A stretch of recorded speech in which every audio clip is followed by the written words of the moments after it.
Okay, looking at this forward milk tank, customers reported it's making odd ice. It's got four circuits, 4 evaporators on it, and they said the inner 2 were working, the outer 2 weren't. But before I took the cover off, I thought something looks a bit odd here. So we come up here. That's ice going through the liquid line. Ice onto the valves. Don't think I've ever seen one quite this bad. Don't know what we can see through there.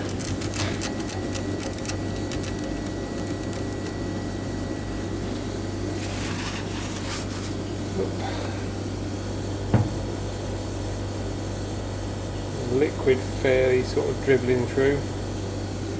So we've got a restriction somewhere. That ice goes all the way up the top. Zoom in.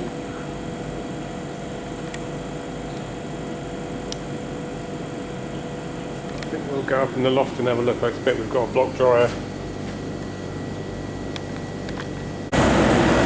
Okay. Bit better light up here.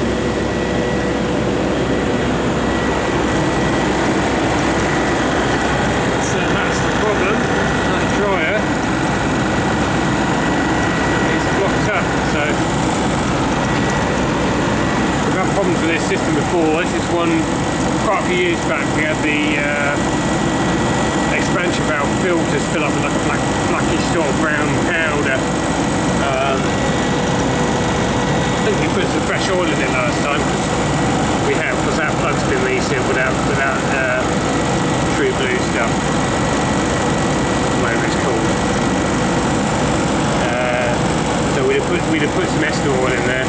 So this would have been an R12, it's 3 horsepower, S300s. S body's pretty old, so it went to be an L body afterwards. It's going to be a 12H, 22L and 502L, 3 horsepower. It's a bit small, it should be a 3 3/4, but they stopped making them. So when the compressor died, they got a smaller one. So it could well be just wear metals from the compressor. But these have a really big fan motor on there. I forget the wattage on them. They're either 330 watts or something like that, or 500 watts. But I think they're probably 300. You might say on here actually.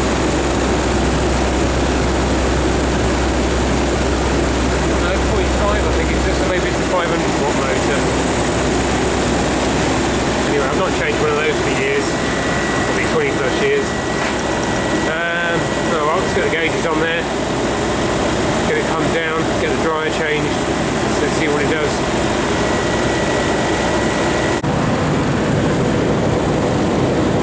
That's running a surprisingly high suction pressure given the amount of ice that's on there. But if that's so it's 134A-ish gas, so about -10, -11 that's running at, and that probably is about what that is.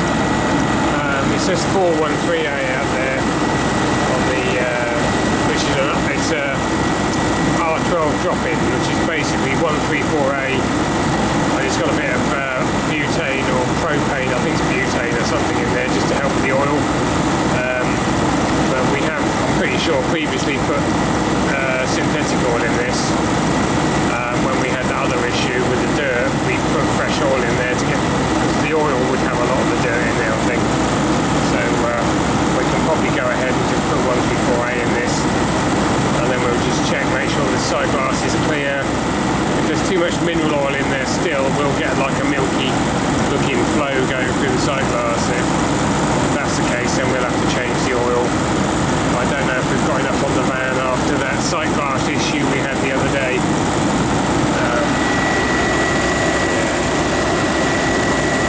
Not marked it, but this is probably quite a few years ago before we used to label everything. Anyway, right, let's get it pumped down. Okay, got a new dryer brazed in. only had a flare one on the van because the wholesalers gave me the wrong parts. I always get brazing ones, but then I thought about it, and it might not be a bad shout putting a flare one in there, because if it blocks up again, which it may well do, we can change it easier.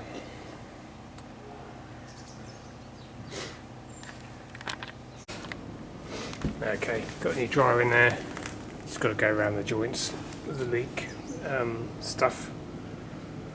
Anyway, I was cutting a bit of copper off the dryer for recycling, and this fell out of it. And then if you tip it up,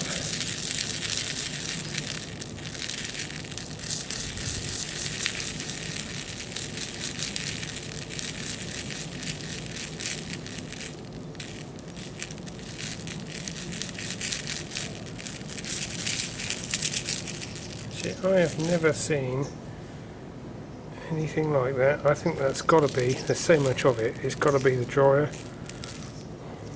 The core itself. I think if it was anything from the compressor, it would have died to death by now. And that's yeah, HH core. We put a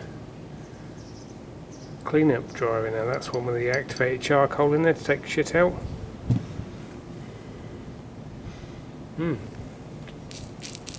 Might try cutting that open. Oh, we've got a load more out. It's got a more of a browny colour now. But you can actually hear that rattling.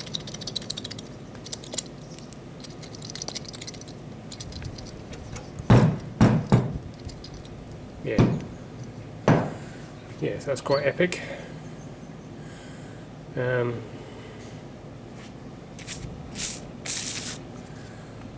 Yeah, this is the sort of rubbish we had in the when it blocked the expansion valve up previously, and we would have put a new dryer on then, I think. So there's something going on in this system that's doing that.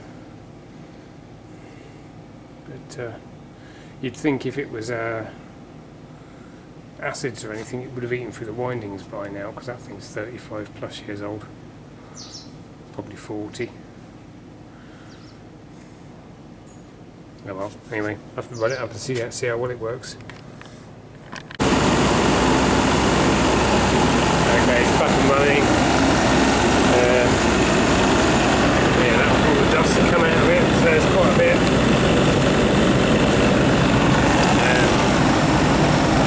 Running about 0, just below freezing, -1.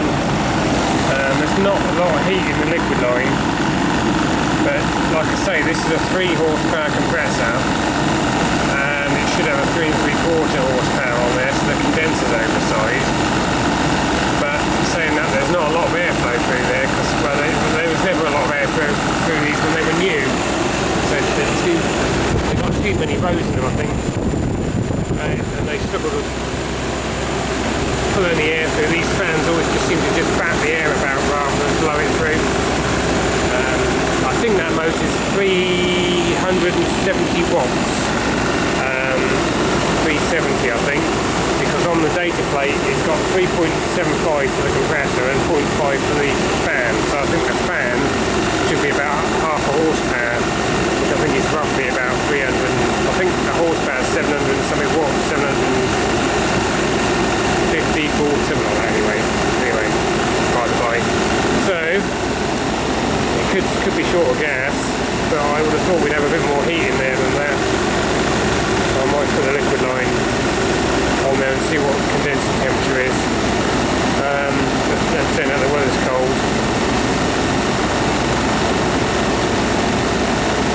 We might go down and have a look at the side glass and see what's going on. This is why I don't like using digital gauges on the stuff I work on, because you wouldn't want all that dirt going through your nice new digital manifold. I don't like you going through them. Okay, so that sight glass, apart from showing wet, which has been wet for years, I think the colour's washed out of it, to be honest with you. Apart from showing wet, is full. It's full or empty. I don't think it's empty. We've got ice forming on the outlets of the expansion valves.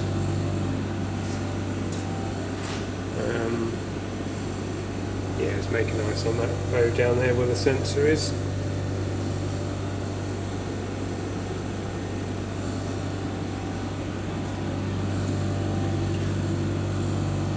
I don't know, it might pay just to pump it down again and pop the orifices out and just check them.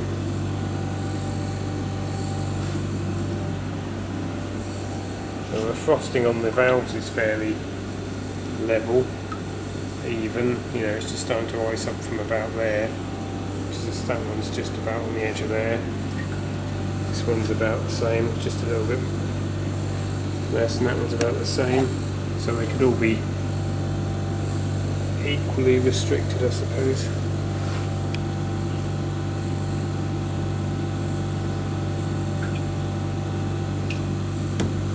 Might leave it run for a bit, see what it does. Okay, it's been running a while.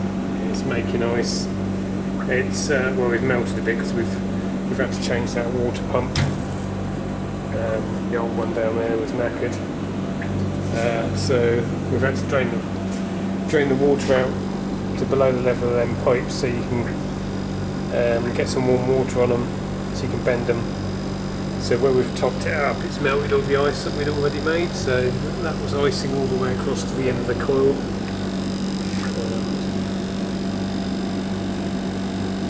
So that's that valve. That valve's okay.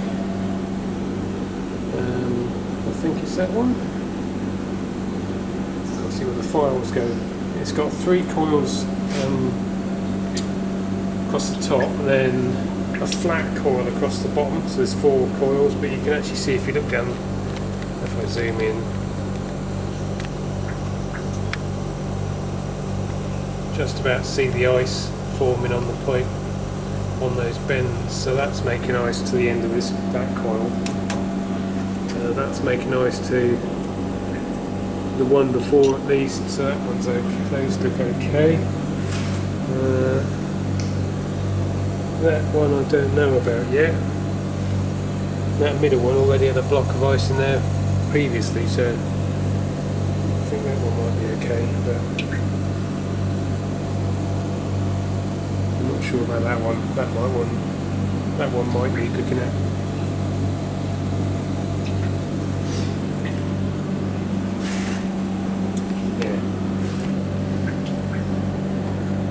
These electrics are always a mess. We've got some Wagos. We tidied the neutrals up, they had them all stuck into one block. You can see sort of bare copper down the side, so we've put 2 5-way Wagos in there to connect all the neutrals together, and then I'm trying out that one there, a single pole one just for joining one wire that's straight through rather than being side to side.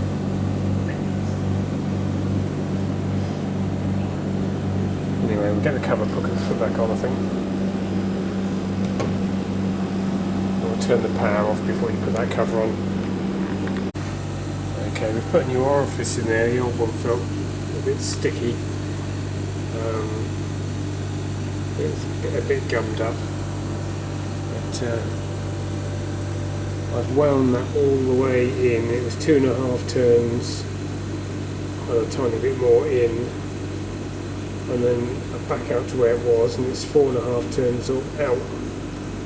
I've got a feeling it was shut a bit too much.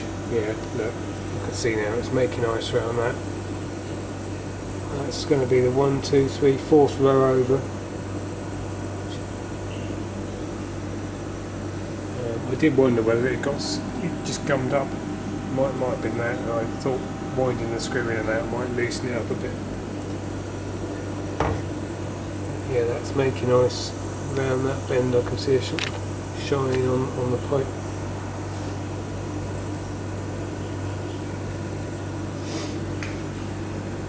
And we'll wind that back into somewhere sensible.